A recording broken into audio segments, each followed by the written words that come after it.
Don't get burned by co-hosting short-term rentals. We're going to talk today about how to protect yourself when you're doing co-hosting and to make sure and maximize your profits by how you set everything up.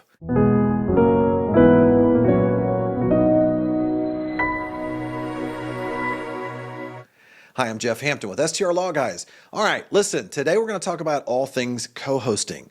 Now, sometimes people look at me and say, what is co-hosting? Well, listen, if you know what co-hosting is, then you're definitely in the short-term rental industry and you know what's going on because it's specific to short-term rentals. Essentially, co-hosting is when the owner, let's say you have an owner over here, and it's different from arbitrage, a little different, and I have a video on arbitrage you can go look at as well. But here, you're talking about where an owner owns the property, but shares the responsibility of managing it as it's being rented out on Airbnb and VRBO with what is known as a co-host. And listen, this is a very profitable arrangement. A co-host can provide a range of services depending upon that co-host agreement that can range anywhere from providing guest communications, services, check-in, check-out, managing all the cleaners, making sure everything's set up properly from the hospitality piece, handling the boots on the ground responsibilities of making sure if there's a problem that's taking place out on the property. Essentially, it's kind of turning a lot of that over. Not quite property management because they're sharing responsibilities, although I will tell you there's a lot of people that disagree with that. Some people think that you are moving into the property management piece when you do co-hosting. But essentially, the whole goal here is that co-hosting can be a very beneficial arrangement for both co-hosts, as well as the owners of the property themselves. And in fact, it can be a very lucrative way to earn an additional income in order to be able to make your way into owning more real estate. So the reality of it is for hosts, it allows them to delegate. Let's say you've got an owner.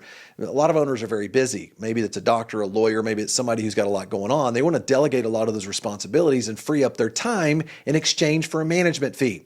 So it sounds like a pretty easy arrangement. The problem is co-hosting can be structured in a variety of ways, and depending upon how it's structured, you can expose yourself to some liability. So you want to make sure you have a mutually beneficial arrangement between you as a co-host and the owner. And so one of the things that we do, let's first identify question number one, what is your potential liability?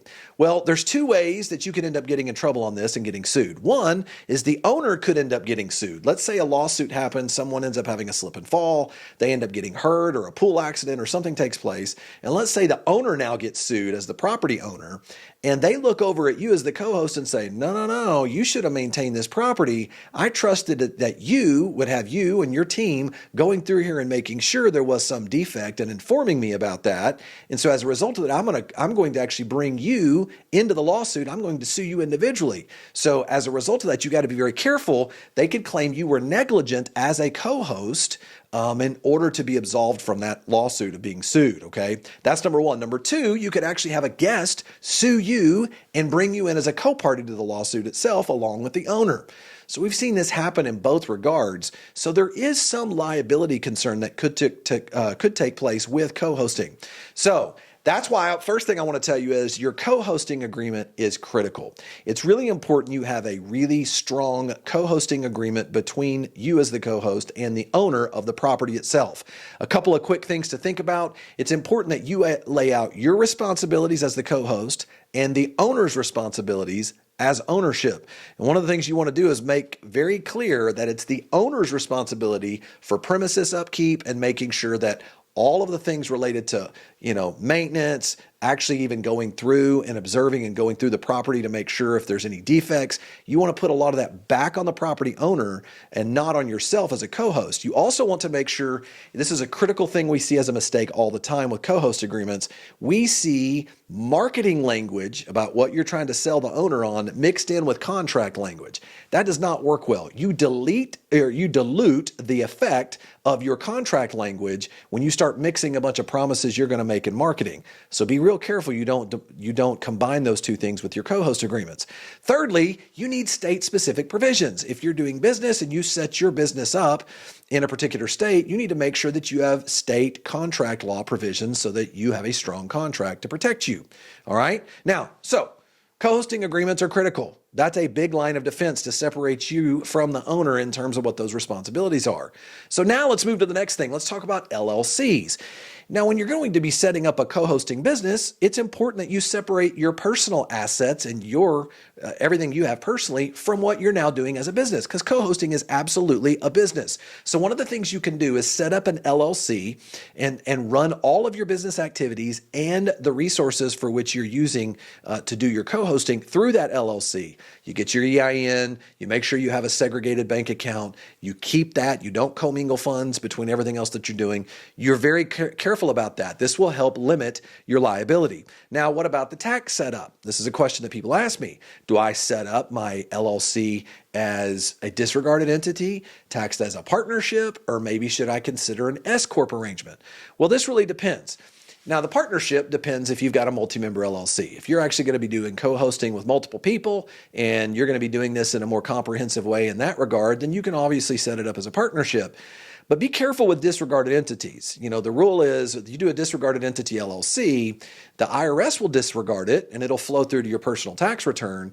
But if you set it up as a disregarded entity and you don't have a more comprehensive asset protection structure above it to shield you from liability, then the courts tend to disregarded LLCs as well. So as a result of that, be careful. It's that old saying, if the IRS disregards it, the court's going to disregard it as well. So many people, what lots of folks will do is when they start really rolling in co-hosting, they'll set up an S-Corp, and this S-Corp will help you limit your self-employment tax. Let's say you're making $200,000 a year in co-hosting. Well, you could pay yourself a salary of $50,000, and let's say the remaining $150,000 is going to end up being distributions. Well, as a result of that, instead of having to pay the full self-employment tax on the entire $200,000, you can limit it to what you're paying yourself as a salary. That can be a fairly significant tax savings when you set that up the right way. This helps you maximize your profits when you start talking about your co-hosting business. So that's one area to think about. Consider setting it up as an S-Corp. Now, here's the thing, though. I have some people that tell me this. I both own short-term rentals and I want to co-host. How about that? Is that a good thing for me to do? Can I do both of those things? Well, of course you can. If you own those properties, though, be aware of this. This is one thing you want to do. Let's say you've got your co-hosting business over here, right? Co-hosting over here. And let's say you own a few short-term rentals over here. It's really important that you have separate LLCs and you do not ever mix that activity together. If you do that, you're commingling these activities, you make everything vulnerable in the event of a lawsuit. So generally speaking, each property, each business activity in its own separate LLC. And then that's when you want to start talking about using a holding company strategy. Why? Because if you don't use a holding company and you only use LLCs, there you have no privacy. Everybody can see what's going on. You become a bigger target. You have no what's called charging order protection, which means if you get sued and you lose, particularly your properties down here, that courts can actually make you sell your assets or liquidate those assets in order to be able to exercise that judgment. So you're much more vulnerable without having an actual holding company strategy. Now, I'm not going to get into this in too depth right now, but there's really two main ways that you can look into that. One, you can have what we have at STR Law Guys we call the seed plan, which is the Wyoming LLC holding company approach. And this essentially allows you to have a Wyoming LLC holding company that owns all of these assets. It provides you privacy and charging order protection. The downside is you don't have much flexibility if you get sued. And I encourage you, go watch my Wyoming LLC video that I put together as part of the YouTube channel, and you'll get some more information on that. Or you can move to the more comprehensive structure, which we call our paper plan, which features the Arizona Limited Partnership Holding Company. And there you still receive privacy, you still receive charging order protection, and then you get post-lawsuit flexibility. Literally, set up the right way. Go watch the video on this as well. The limited partner in that arrangement can sever the relationship with the general partner if it's set up properly, and you can actually help diversify your risk in that situation. So it's important to understand, if you're just doing co-hosting, at a minimum, get yourself a strong co-hosting agreement. Protect yourself there. Get yourself a specific co-hosting LLC set up in the state where you're doing business and make sure that's taken care of. If you've got more at risk down here with other assets as well, make sure you have a more comprehensive asset protection strategy that takes into consideration everything as you continue to scale your short-term rental portfolio. All right, listen, I hope this was helpful to you. I hope you, if so, I actually want to give you a free ebook. If you'll click down into the link below, I'll send you 5 strategies to protect your short-term rentals and give you peace of mind. And if this was helpful to you, subscribe to our YouTube channel, like this video. I'm going to send you more content like this, okay? All right, thanks for joining us. We'll see you next time.